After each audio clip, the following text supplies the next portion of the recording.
우리 말씀 보실까요? 오늘 대강절 셋째 주 세 번째 초가 밝혀졌습니다. 빨간색 초가 밝혀졌는데요. 회개를 의미합니다. 우리 삶에 내가 왕이 되었던 보좌에서 내려와 주님을 다시 왕으로 모시는 귀한 결단과 회개 예배가 되어지길 원합니다.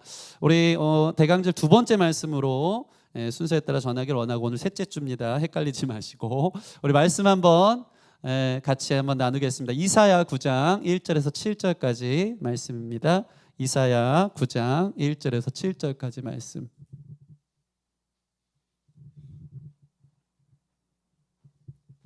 우리 한 절씩 교독하겠습니다. 제가 먼저 읽겠습니다. 전에 고통받던 자들에게는 흑암이 없으리로다. 자들에게는 흑암이 없으리로다. 옛적에는 여호와께서 스불론 땅과 납달리 땅이 멸시를 당하게 하셨더니 후에는 해변길과 요단 저쪽 이방의 갈릴리를 영화롭게 하셨느니라.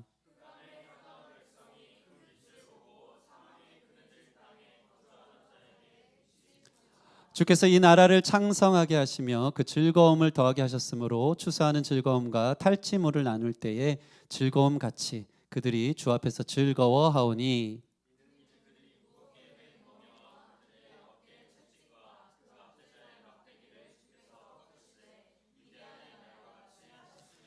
어지러이 싸우는 군인들의 신과 피 묻은 겉옷이 불에 섭같이 살라지리니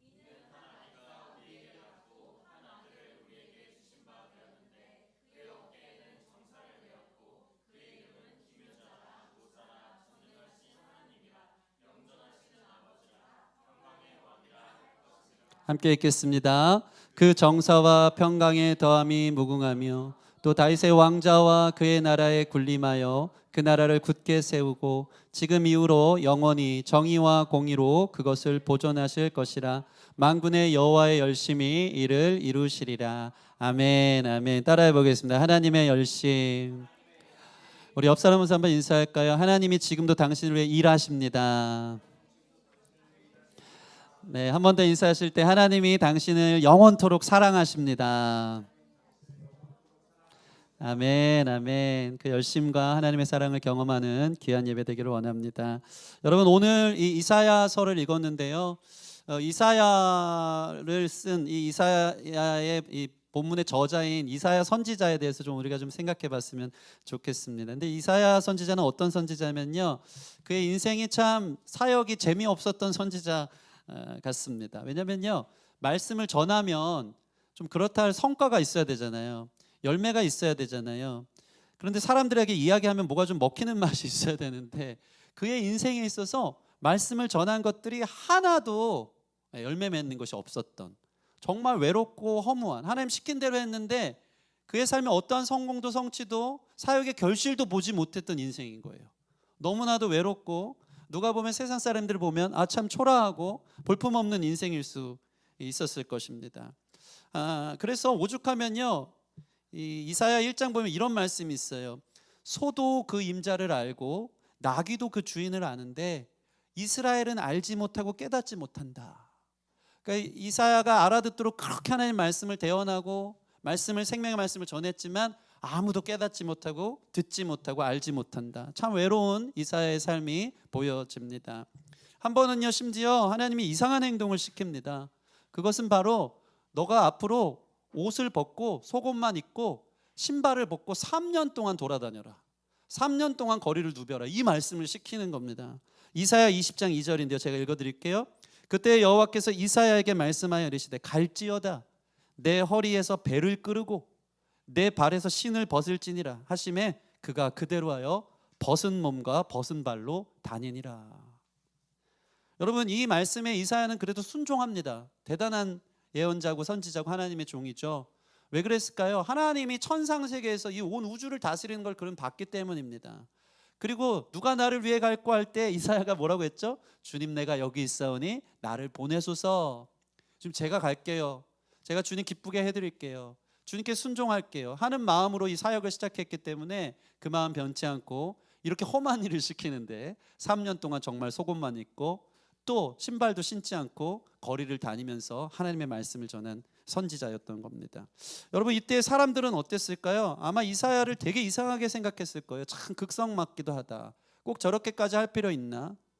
어떻게 보면 또라이 취급을 하면서 저 사람 하나님의 사람 맞아, 어떻게 저럴 수가 있지 했을 겁니다. 그런데 이사야는 순종했습니다. 근데 이 순종한 의미가 뭘까요? 바로 그거예요. 말씀을 전해도 듣지 않는 이스라엘 백성들을 향해 너희들 계속해서 주님의 말씀을 무시하고 주님의 말씀이 들어오는데 그것을 듣지 않고 순종하지 않으면 지금 내가 입은 이 모습 그대로 똑같이 포로로 끌려가는 날이 올 것이라는 것을 이스라엘 백성들에게 충격요법으로 전달하는 겁니다. 내 모습을 봐라. 완전 포로와 같이 신을 벗고 속옷만 입고 끌려가지 않느냐.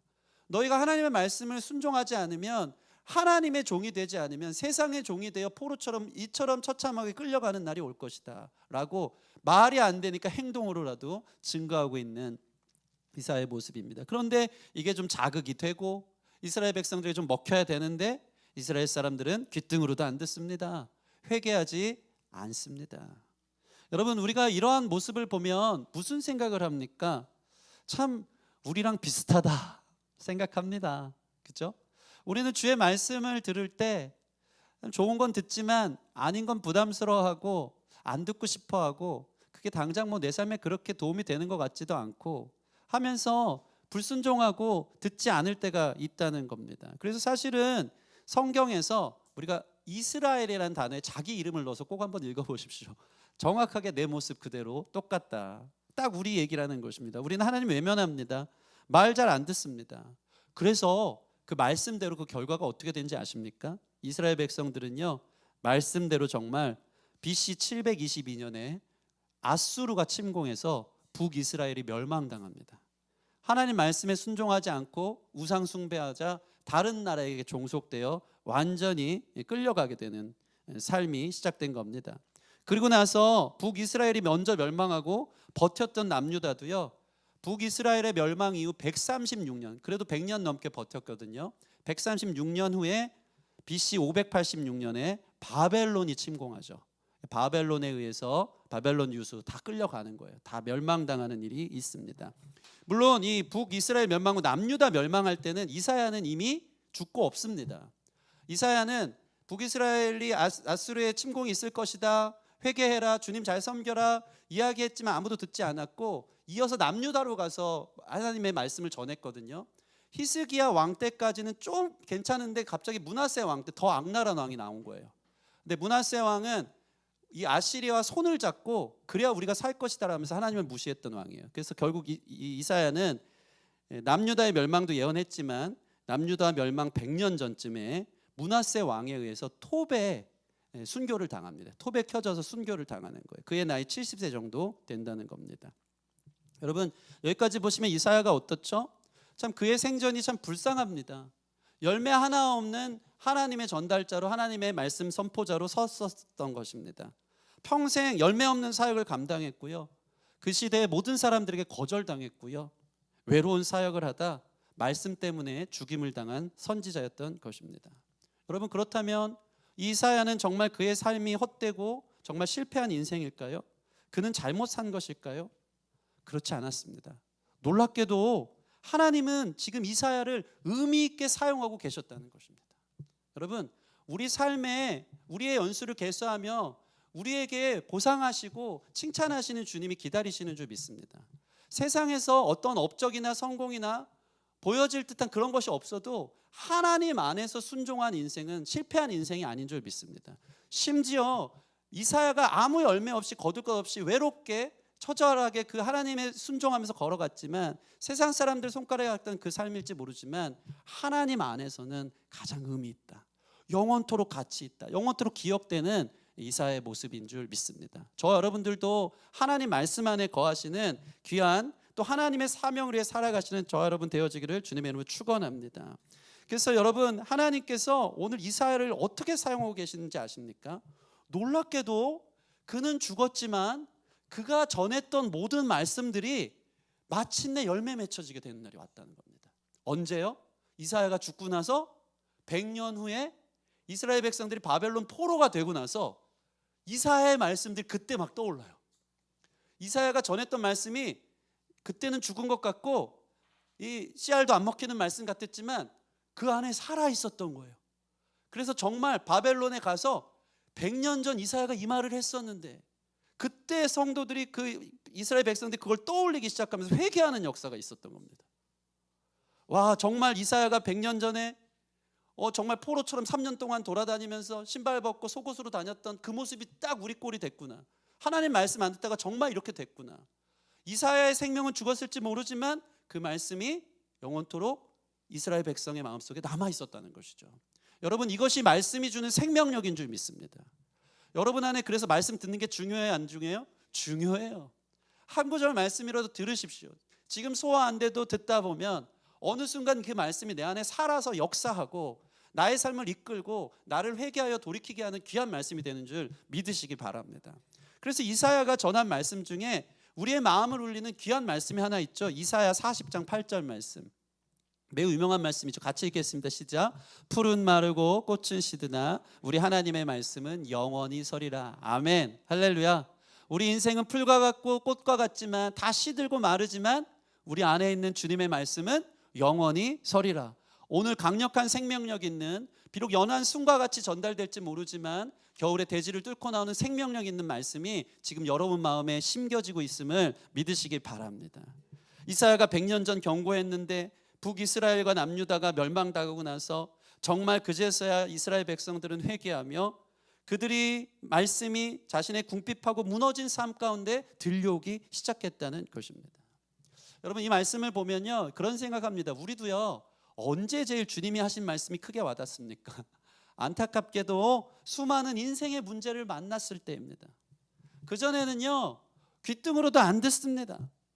자기의 굳은 의지와 생각대로 그냥 살아갑니다.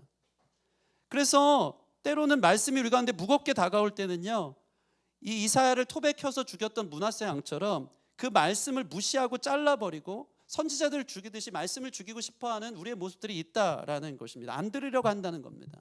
그러나 그 말씀이 생명력이 있다는 사실을 여러분 믿으시기 바랍니다. 근데 그 생명력이 여전히 우리 삶 가운데 살아서 우리 삶의 가장 실패한 자리에, 무너진 자리에 그때 돼서 주님의 말씀을 듣고 회개에 이르게 하는 살아있는 능력과 역사가 나타난다는 겁니다. 사람이요, 참 눈물 젖은 빵을 먹어야 깨닫는 것 같습니다. 여러분, 언제 제일 말씀의 활자가 크게 와닿습니까?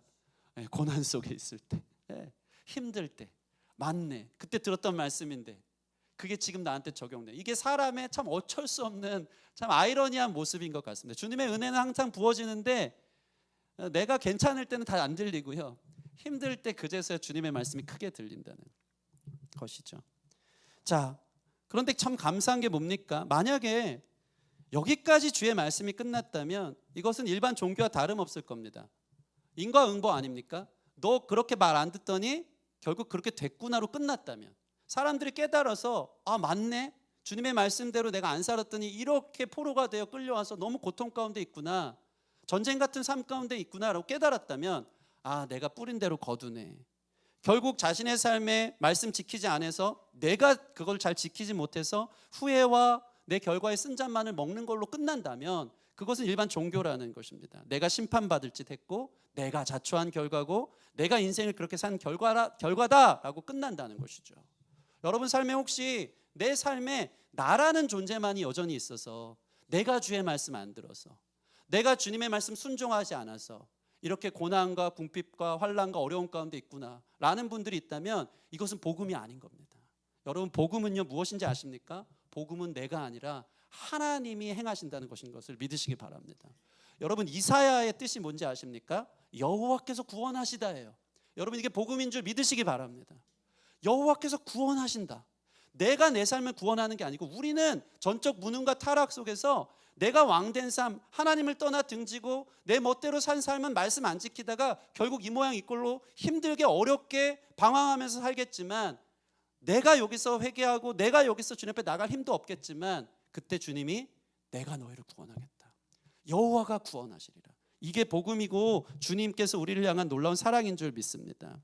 놀라운 게 뭐냐면요, 복음은 여호와가 우리를 구원한다는 사건이기 때문에 이스라엘 백성들이 이 이사야의 말씀을 기억할 때 너네 그렇게 살다 혼나, 이 말씀만 기억한 게 아니고요, 놀랍게도 이사야가 대언한 이사야서에 나오는 수많은 곳에 너희들 그러다가 혼난다, 그러다가 멸망할 것이다 라는 예언 사이사이에 내가 너희를 회복할 것이다라는 싸매시고 치유하신 하나님의 말씀이 계속 남아있다는 거죠. 그래서 저와 여러분들이 오늘 읽은 이 말씀도 이사야 9장인데 그 전장이 이제 아수르가 침공해서 멸망하는 장면이에요. 근데 오늘 9장은 완전히 반전으로 그러나 내가 너희를 회복할 것이다, 그러나 내가 너희를 돌아오게 할 것이다 라는 메시지가 있는 거예요. 그러니까 보세요, 가장 밑바닥을 치고 있었던 이스라엘의 상황 속에서 야, 우리가 하나님 말씀 안 듣다가 이렇게 힘들구나, 어렵구나 고민하다가 거기서 끝났다면 이 복음이 아니겠지만, 그런데 또 생각났던 주님의 말씀은 그런 우리를 하나님이 일하신다, 그런 우리를 하나님이 건지신다라는 말씀이 이어서 생각나기 시작했다는 것입니다. 내가 너를 반드시 돌아오게 하겠다, 내가 너를 고치겠다라는 메시지가 또 들리는 거예요. 여러분, 하나님이 하시는 것을 믿으시기 바랍니다. 고난 속에서 깨닫고 주님 앞에 돌아갈 마음이 있을 때도 내가 너를 기다린다, 내가 너를 사랑한다, 이 주님의 음성이 우리를 일으킨다는 거죠. 결국에는 그 말씀이 살아서 우리 삶을 이끌어 간다는 것입니다. 이것이 바로 하나님의 열심입니다. 오늘 본문 7절 같이 한번 읽어볼까요? 7절 시작. 그 정사와 평강의 더함이 무궁하여 또 다윗의 왕자와 그의 나라에 군림하여 그 나라를 굳게 세우고 지금 이후로 영원히 정의와 공의로 그것을 보존하실 것이라. 만군의 여호와의 열심히 이를 이루시리라. 아멘, 아멘. 여러분, 복음은요 하나님의 열심히 이루신다는 겁니다. 믿으십니까? 하나님의 사랑이 이루는 거예요. 여러분이 열심히 해봤자 우리는 주님 등지고 주님 떠나고 너무나도 난파된 배와 같이 살아갈 수밖에 없는 존재라는 것이죠. 그렇지만 주님을 신뢰하고 바라보기 시작하고, 그때도 우리 마음 가운데 있는 말씀이 살아있어서 회개하며 주님 앞에 돌아가다 보면 여전히 살아있는 주님의 열심, 여전히 살아있는 주님의 말씀이 우리를 이끌어주고 우리를 기다리시고 싸매시고 회복해 주신다는 사실을 기억하시기 바랍니다. 여러분, 우리 신협 형제가 이번에 자주 제 설교에 자주 등장하는 예화의 주인공인데, 이번에 일본 선교를 가려고 마음 먹었습니다. 그래서 목사님 이번에 저 선교 가려고요 하더라고요. 너무 반가웠어요. 그러면서 그래, 재정 싸움부터 해라. 그래서 이게 사실 선교가 재정 훈련이 필요합니다. 재정이 많이 필요한 상황 아니겠습니까? 근데 제가 또 계속 광고를 했습니다. 비행기 티켓팅을 빨리 해야지 싸게 간다. 그래서 엄청 푸시를 했었습니다. 물론 저희 지혜로운 주연 형제 같은 경우는 놀라운 기적이 있었는데, 이번에 선교 간다고 이 독감이 걸렸어요. 주연 형제가 독감이 걸렸는데 마침 독감 보험을 들었다고 하더라고요. 야, 이런 것도 있네요. 그래갖고 독감 보험 들었던 보험금을 타서 선교비를 일부 충당했다는 거죠. 와, 할렐루야. 근데 신협이는 이런 지혜도 없었던 거죠. 네. 그냥 재정이 없었고, 뭐 독감 보험도 들었으면 참 됐겠는데 돈이 한 푼 없는데 가려는 마음은 있고 기도하면서 재정 싸움 하는데 재정이 없는 거예요. 당장 저는 계속 푸시합니다. 야, 비행기 빨리 끊어야 된다. 비행기 값이 한 30만 원 된다. 끊어라 했던 거죠. 더군다나 신협이의 상황은요, 제가 어저께 신협아 네 예화 얘기할 거다 하고 한 거니까 여러분 걱정하지 마십시오. 신협이의 상황은요, 이 재정 문제로 아버지에게 엄청 혼났던 적이 있습니다. 우리 신협 형제가 플렉스 삼촌으로 유명하거든요. 네, 그냥 저 차림도요, 쟤는 뭐 어디 광장시장에서 사는 법이 없어요. 전부 다 이제 메이크업 플렉스 하거든요. 그래서 플렉스에서 장비 막 모으고 이런 것도 이거 보세요. 아무튼 네. 근데 이게 플렉스 하다가 아빠한테 엄청 혼났던 그런 형제입니다. 근데 이 신협 형제가 참 염치도 참 대단한 게 티켓팅이 앞에 오니까 그래도 아버지밖에 없다고. 야, 진짜 복음인 것 같아요. 대단하지 않습니까? 그렇게 잔소리 듣고 혼났는데 그래도 아버지밖에 없다고 아빠한테 가가지고 아빠 저 돈 좀 빌려주세요. 꼭 갚겠습니다 라고 말을 건넨 겁니다. 여러분, 우리 하나님 앞에 나아갈 때도 이처럼 염치 없이 나아가는 게 참 중요하다고 생각됩니다. 여러분, 그랬을 때 아버지의 반응이 어땠을까요? 우리 아버지 장로님이 어땠을까요? 예상한 대로 무한 잔소리가 시작됐다고 합니다. 진짜 염치 없는 거 아닙니까? 그렇게 플렉스에서 혼나는데 갑자기 또 선교 간다고 돈 좀 빌려달라고 하니까 거의 준비했던 랩처럼 네가 미쳤냐? 네가 지금 돈 그렇게 쓰면서 일본 선교 갈 상황이냐? 정신 차려라. 평소에 알뜰살뜰 살아야 되지 않냐? 지금 이제 대학 준비하면 등록금도 문제지. 그거 네가 내는 거냐? 한마디 했다가 10배로 돌려받으면서 완전 이렇게 속사포 랩으로 그냥 받았다는 거죠. 그렇게 잔소리 엄청 먹고 나서 우리 신협 형제가 마음이 너무 안 좋아서 하나님 앞에 또 기도했다고 합니다. 우리 신협 형제도 저랑 비슷해서 막 눌리면 자기를 좀 자책하거든요. 이런 기도했대. 제가 어저께 그 얘기 듣고 너무 마음이 아팠어요. 아유, 하나님 제 주제에 무슨 선교입니까? 제가 무슨 신학입니까? 제가 무슨 주의 일입니까? 제가 무슨 재정훈련입니까? 하면서 엄청 자책했대요. 저는 아무것도 아니에요. 저는 안 돼요. 저는 그렇게 주님의 일을 감당할 사람도 아니고요. 그런 주제도 안 됩니다. 하는 거죠. 여기까지면 여러분 인과응보고 권선징악입니다. 자기가 뿌린 대로 그냥 거두고 끝이 난 거죠. 그런데 놀랍게도 참 아버지의 사랑이 대단한 게 그 다음날 계좌에 비행기 값이 들어왔을까요? 안 들어왔을까요? 들어왔어요. 누가 주셨을까요? 아빠가 준 거예요. 네, 우리 신협의 아버지는 참 복음을 통과하신 분이다. 하나님 아버지랑 참 비슷하다. 말 안 들을 때는 내 말대로 살아라. 잔소리하고 봐, 네가 겪은 그 플렉스하다 겪은 네 인생의 비참함을 봐라. 네? 그러다가도 결국은 내가 널 회복하고 내가 널 돕고 내가 널 이끌고 내가 널 포기하지 않을 거야. 어제 이 얘기를 서로 차 안에서 하는데, 야, 나의 하나님도 그런 하나님이었다. 신여봐, 내 삶도 똑같았다. 그렇게 하나님이 나를 채워주시고 인도해 주셨지 하면서 참 기도하면서, 누구는 보험 타서 선교 준비하며 누구는 아버지 빨로 선교비를 마련했다는 얘기를 듣고 제가 마음이 참 좋았습니다. 여러분, 우리 주님과 같은 분 없는 줄 믿습니다. 이게 복음이에요. 하나님은 우리를 포기할 수 없고요, 하나님의 열심이 나와 상관없이 우리를 이끌어 가신다는 것입니다. 여러분, 이 하나님의 마음이 구구절절히 구약의 모든 선지자들을 통해 쏟아지고 있더라고요. 여러분이 하나님의 마음을 들어보시겠습니까? 호세아 11장 이렇게 얘기하고 있어요. 에브라임이여, 이스라엘이여, 내가 어찌 너를 놓겠느냐?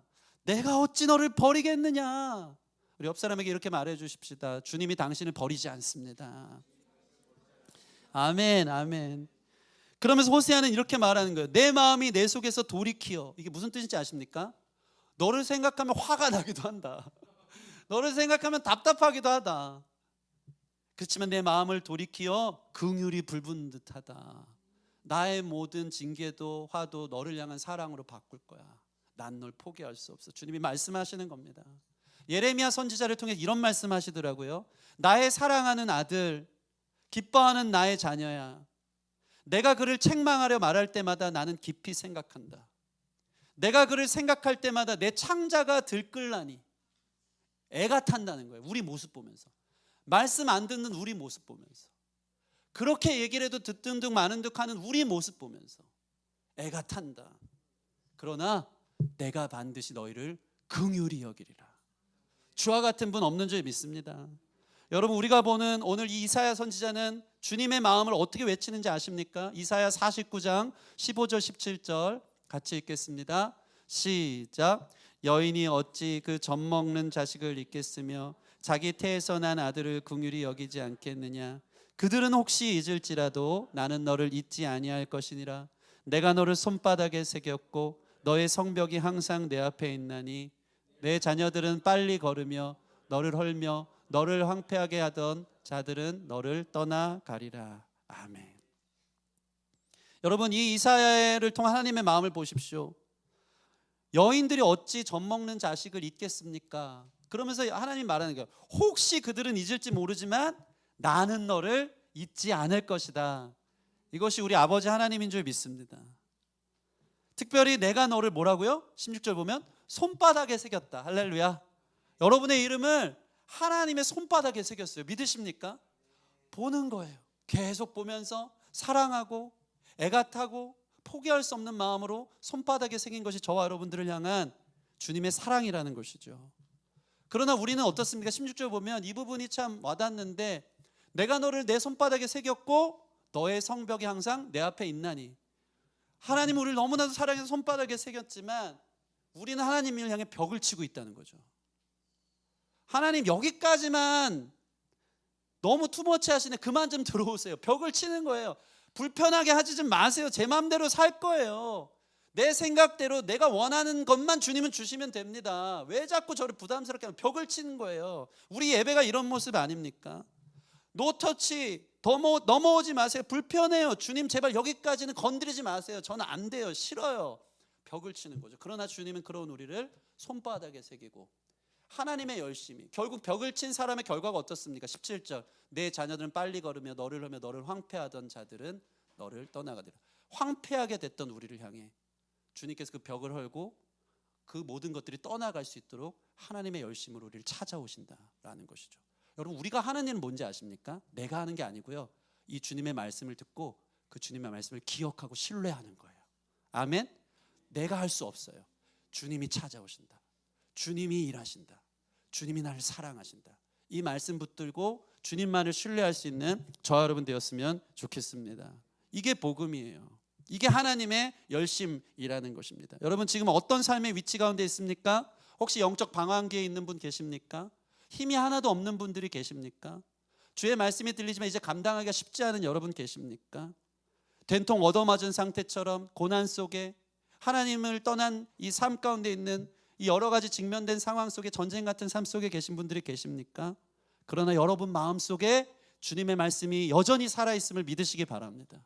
그 말씀은 우리로 하여금 때로는 징계의 말씀이지만 그 모든 것이 사랑이어서 그 말씀대로 우리를 회복하시고 돌아오게 하시는 주님의 열심이 우리 가운데 여전히 역사하고 계시다는 사실을 여러분 믿으시기 바랍니다. 그러면 여러분, 말씀이 들리는 게 은혜고 불편해도 듣고 그것이 사랑으로 들려지면서 주님 앞에 돌아가고 주님을 다시 한번 그 말씀을 나의 삶의 왕으로 삼을 수 있는 저와 여러분 되어지기를 원합니다. 그런 이사야의 수많은 예언들 속에 심판도 예언했지만 회복을 예언한 가장 찬란한 구절이 바로 저와 여러분들이 오늘 읽은 이사야 9장이란 말이죠. 한번 볼까요? 어떻게 회복해 주시는지. 8장에는 아수르가 이미 침략하고 있는 상황이지만 여전히 하나님은 너희를 붙잡고 너희를 내 열심으로 이끌어 소망을 노래하고 계신 것이죠. 1절 말씀 읽겠습니다. 1절 말씀 시작. 전에 고통받던 자들에게는 흑암이 없으리로다. 옛적에는 여호와께서 스불론 땅과 납달리 땅에 멸시를 당하게 하셨더니 후에는 해변길과 요단 저쪽 이방의 갈릴리를 영화롭게 하셨느니라. 여러분, 이 말씀 보십시오. 스불론과 납달리, 전에 고통받던, 여러분 이 스불론과 납달리가 나오는데 여기는 북이스라엘 아수르가 침공한 첫 번째 땅이에요. 북쪽, 제일 북쪽. 그러니까 아시리아에 침공했을 때 제일 먼저 무너진 땅, 제일 먼저 고통스럽고 어둠이 가득했던 땅인 것이죠. 근데 하나님의 역전이 어떤지 아십니까? 그곳이 훗날 빛이 비치는 땅이 될 것이다 라고 선포하는 거예요. 그곳에서 누가 거니시죠? 그 해변과 갈릴리에 하면 누구 생각나요? 예수님이 그 땅을 회복하시려고 가장 침공당하고 가장 먼저 어둠 가운데 가득한 그 땅에 주님이 가시겠다라고 말씀하고 계신 겁니다. 이것이 주님께서 우리를 향해 일하시는 열심인 줄 믿습니다. 2절 한번 같이 읽어볼까요? 2절 시작. 흑암에 행하던 백성이 큰 빛을 보고 사망의 그늘질 땅에 거주하는 자에게 빛이 비치도다. 아멘. 주님 말씀 등지고 살다가 사망에 거주하는 땅처럼 살아가는 분들 계십니까? 이제 주님 앞에 돌아온 여러분들에게 주의 빛이 비추는 줄 믿습니다. 4절 보시면 그들의 무거운 멍에를 꺾으셨대요. 여러분, 주님 등지고 떠나서 인생의 무거운 짐 지고 살아가는 사람 있습니까? 이 짐을 어떻게 해결해야 될까? 제가 나이를 먹을수록 인생의 짐이 무거워짐을 느낍니다. 너무 책임지고 감당해야 될 게 많고요, 너무 두렵고요, 이기기가 쉽지 않아서 한없이 침체될 때가 참 많습니다. 이 인생에 내가 왕이 되고 주인 되어 살아가려고 했던 그 무거운 짐을 주님이 어떻게 한다고요? 꺾으신다. 그 멍에를 주님이 덜어내신다. 인생의 버거운 짐을 주님께서 자유케 하시는 것을 믿으시기 바랍니다. 주께서 그 인생의 짐을 덜어내시는 것을 미디안의 날을 회복하는 날이라고, 회복하는 날과 같게 하시다고 주님이 선포하세요. 여러분, 미디안 하면 어디가 생각납니까? 기드온의 300용사, 미디안 이 대적들과 싸웠던, 당시 이스라엘은 사사시대에 이스라엘이 미디안의 압제 속에 완전히 멍에 속에 눌려 있었던 그들을 하나님께서 기드온의 300용사, 횃불 하나, 이 항아리 하나 이거 들고 있었던 그들을 통해서 이기게 하셨죠. 이거 기드온의 300용사가 한 겁니까? 하나님이 하신 겁니까? 하나님이 한 거예요. 한번 볼까요? 4절 말씀 같이 읽겠습니다. 시작. 이는 그들이 무겁게 한 멍에와 그들의 어깨와 그 압제자의 막대기를 주께서 꺾으시되 미디안의 날과 같이 하셨음이니이다. 아멘. 주님의 말씀은 우리를 완전히 회복하여서 미디안의 날과 같은 놀라운 승리를 주시는 줄 믿으시기 바랍니다. 그래서 전쟁 같은 우리 삶에 평화를 주신다는 거예요. 5절 말씀 보시면 한번 볼까요? 다시 5절 시작. 어지러이 싸우는 군인들의 신과 피 묻은 겉옷이 불에 섭같이 살라지리. 이제는 더 이상 군복이 필요 없다는 거예요. 그 모든 것을 태운다는 거예요. 이제 여러분 전쟁 같은 삶, 관계적인 어려움, 여러 삶의 무질서들 속에 쉽지 않았던 삶의 자리들이 있다면 그 모든 것이 태워지고 평화의 날이 오도록 하시는 그 나라가 바로 평화의 왕이 군림하시고 다스리는 나라가 될 줄 믿습니다. 여러분 왜 그렇습니까? 우리 6절 말씀 같이 읽겠습니다. 6절 시작. 이는 한 아기가 우리에게 낳고 한 아들을 우리에게 주신 바 되었는데 그의 어깨에는 정사를 메었고 그의 이름은 기묘자라 모사라 전능하신 하나님이라 영존하시는 아버지라 평강의 왕이라 할 것임이라. 아멘. 하나님의 열심이 얼마나 대단한지 그 말씀이 살아서 그 약속대로 그 아들 예수를 보내주셨고 이사야가 선포한 대로 그가 찔림은 우리의 허물을 인하며 그가 채찍에 맞음으로 우리가 나음을 입었도다. 그가 징계를 받음으로 우리가 평화를 누리고 그가 채찍에 맞음으로 우리가 나음을 얻었도다. 내가 감당해야 될 모든 무거운 짐을 하나님의 열심은 자기 아들에게까지 지어지게 하셔서 그 죄값을 다 덜어내시고 그런 우리에게 한 아기가 우리에게 나게 하셔서 평강으로 우리를 인도해 주시는 귀한 예수님, 우리를 다스리시는 평화의 왕이 이 땅 가운데 오신 줄 믿습니다. 이 모든 것을 통해 하나님의 영원한 나라를 이루어 가시도록 주님이 말씀하신다는 것이죠.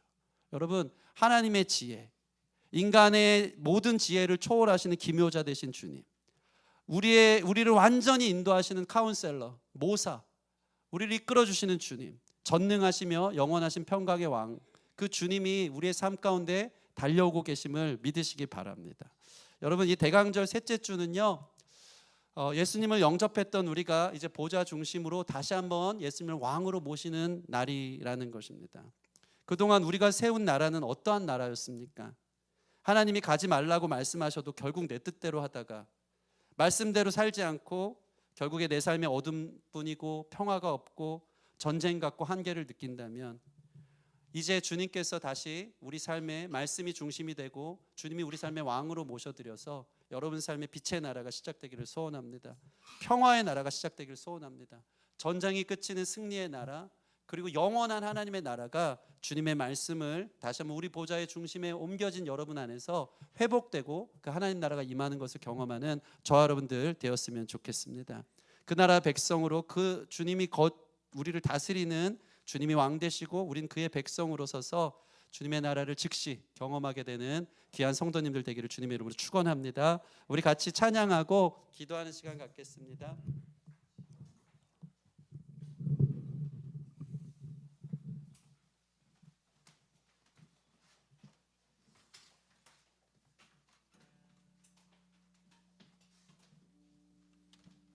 우리 다시 한번 주님 왕 되신 주님 우리가 기억하고 그 앞에 경배하기를 결단하며 그 앞에 엎드리기를 결단하며 함께 찬양하며 나아가겠습니다.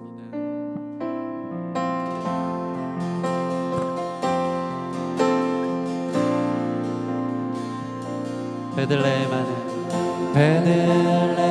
하늘 반짝이는 안면 천사들 노래 들려올 때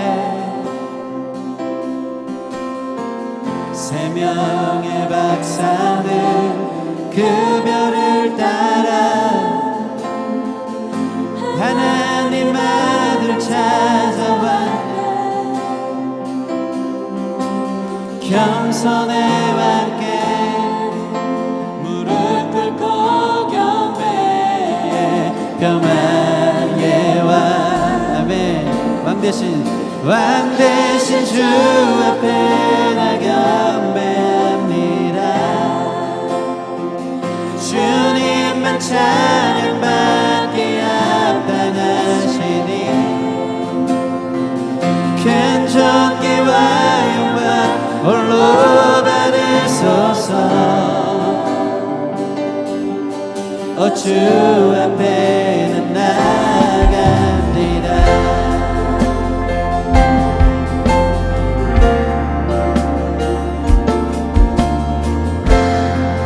주님 왕으로 오시옵소서. 우리를 다스려 주시옵소서. 햇살보다 밝게 빛나는 주의 영광. 모든 어둠 물리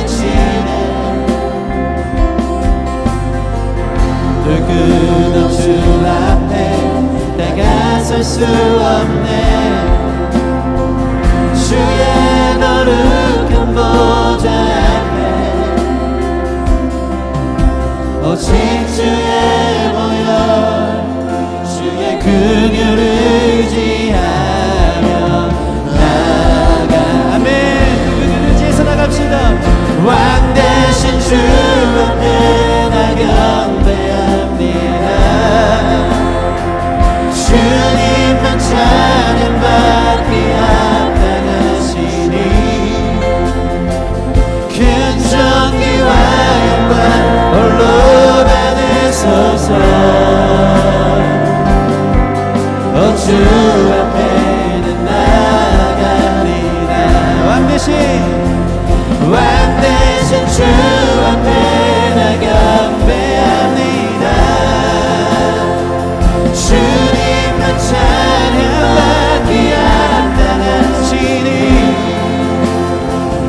큰 존귀와 영광 홀로 받으소서. 주 앞에는 나갑니다. 주님 내가 나갑니다. 주님 내가 주님 내가 나갑니다.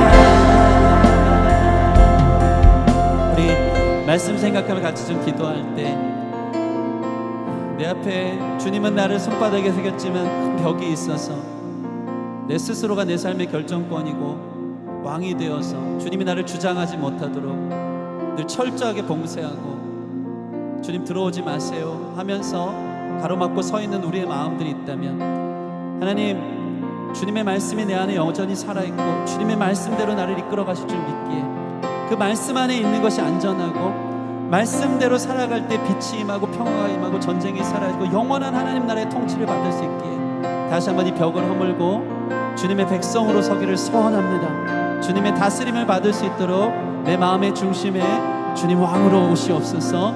말씀을 나의 주인 삼고 말씀대로 살아갈 수 있는 말씀의 통치를 받는 백성 되게 하여 주시옵소서. 무너진 삶의 자리에서 말씀이 깨달아진다 그랬어요. 쉽지 않은 아픔의 자리, 넘어진 자리에서 말씀이 그때 크게 들린다고 하였어요. 주님 회개하여 이 순간 주님을 다시 한번 나의 삶의 왕으로 모시고 세웁니다. 오셔서 통치하시고 하나님의 열심으로 다스려 주시옵소서. 우리 같이 기도하며 나아가도록 하겠습니다. 함께 기도하시겠습니다.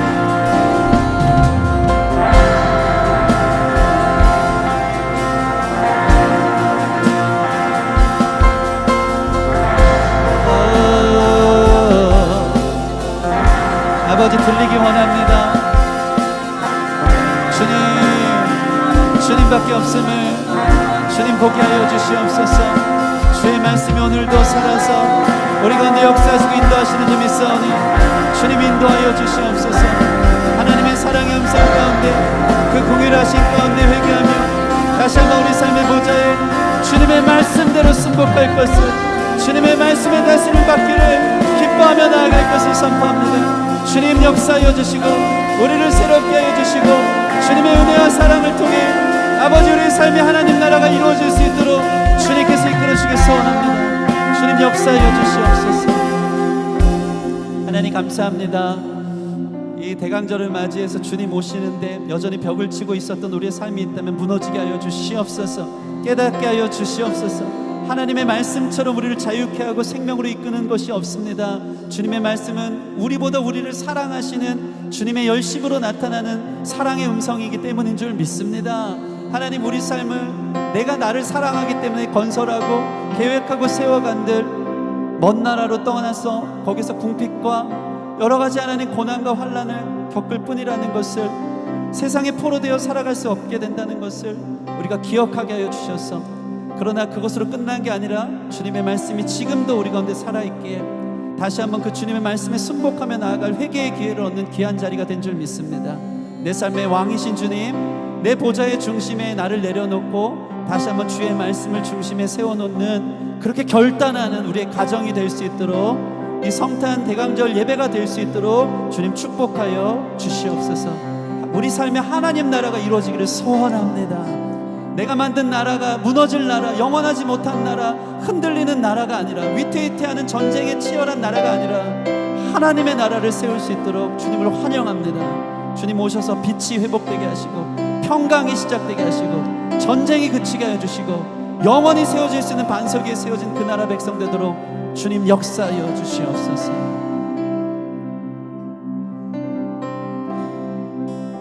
주님의 나라와 뜻이 나의 삶 속에 임하시면 주님 알기를 주만 보기를 소망해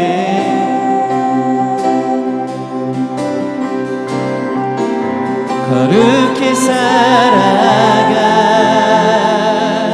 힘과 두려움 없는 믿음 주신 나의 하나님 완전한 사랑 찬양해 주님의 나라와 주님의 나라와 뜻이 나의 삶 속에 임하시며 주님 알기를 주만 보기를 소망해 거룩히 살아가 거룩히 살아가 힘과 두려움 없는 믿음 주신 나의 하나님 완전한 사랑 찬양해 찬양하리 찬양하리 만군의 주 영원히 영생하시네 존귀하신 사랑의 왕 영원히 고치하시네 찬양하리 찬양하리 만군의 주 영원히 함께하시네 존귀하시네 사랑의 왕 영원히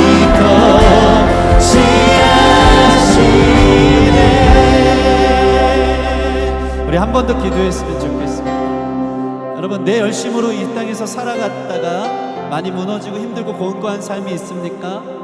이 복음의 음성을 듣기 원합니다. 하나님이 일하시고 계신 줄 믿습니다. 하나님의 열심히 나를 이끌어 다시 한번 그 나라 백성으로 초청하시는 줄 믿습니다. 하나님 주님의 열심히 주님의 사랑이 나와 함께함을 믿습니다. 무너진 삶의 자리에서 그 말씀이 더 크게 들리는 줄 믿사오니 주님 다시 한번 회개하며 주님 앞에 설 때 우리 삶에 하나님 나라가 이루어지게 하여 주시옵소서. 우리 가정에 내 나라가 아닌 하나님 나라가 이루어지게 하여 주시옵소서. 그 하나님 나라를 맛보고 경험할 수 있는 우리의 모든 삶이 되게 해달라고 주님의 열심으로 지금도 일하심을 내가 믿습니다. 우리 이렇게 선포하며 기도하며 나아가도록 하겠습니다. 함께 기도하시겠습니다.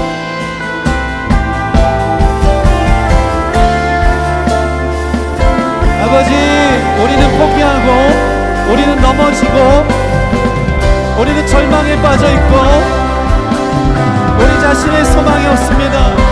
그러나 주의 말씀이 기억납니다. 주님의 말씀밖에 없습니다. 소망의 메시지를 주시고 무너진 삶의 자리를 다시 한번 거니시며 평화로 바꾸시고 인도하시고 통치하신 주님을 환영합니다. 아버지 이 겨울 우리 인생의 겨울을 맞이하는 자들 안에 다시 한번 주님의 따뜻한 봄의 나라 사랑의 나라를 경험할 수 있는 주님 앞에 얘기하고 돌아서고 주의 통치 아버지, 이 시간 우리 기도를 들으시고 변함없는 주님의 열심으로 사랑으로 우리 가운데 다가오시고 이끌어주시고 역사하여 주시옵소서. 주님을 기다립니다. 주님 우리를 다스려 주시옵소서. 인도하여 주시옵소서. 아멘. 주의 나라 영원하며 주의 나라 영원하며 그의 영광 무궁하리. 아멘. 왕의 영광 이제 임하였으니 주의 주권과 주의 통치와 주의 나라 힘과 권세 임하네. 예수 아멘. 하나님의 공의 주의 나라 영원하며 주의 나라 영원하며 그의 영광 무궁하리. 왕의 위엄과 능력이 이제 임하였으니 이제 임하였으니 선포합시다. 주의 주권과 주의 통치와 주의 나라 힘과 권세 임하네.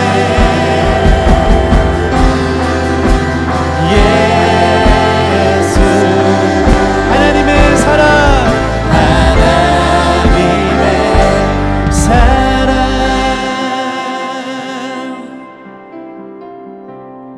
하나님, 우리 삶의 모든 결정에 모든 선택의 영적 전쟁에 주님의 주권을 인정하는 우리 성도들 되게 하여 주십시오.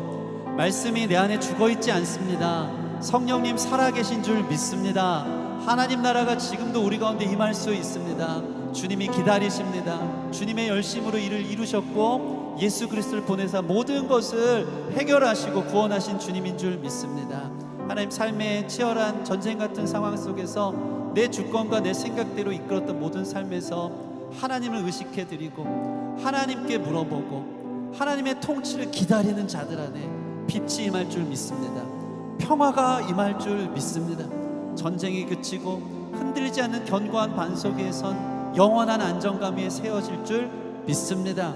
오늘 그 주님께 다시 한번 주님이 나의 구원자 되신 뿐만 아니라 주인 되시는 구주 되심을 고백하며 왕의 자리로 모셔놓은 줄 믿사오니 주님 오셔서 우리의 가정과 우리의 삶의 모든 부분을 통치하시고 다스리셔서 하나님 나라의 주권과 하나님 나라의 영광과 임재를 경험하는 우리 성도들의 삶이 될 수 있도록 축복하여 주시옵소서. 내가 싸우는 것 아니라 주님이 싸우시는 줄 믿습니다. 그 복음의 기초에 우리의 신앙을 두고 주님 신뢰하며 승리하는 우리 성도들 되게 하여 주시옵소서. 감사함이 예수님 이름으로 기도합니다. 아멘. 우리 영광의 박수를 드리겠습니다.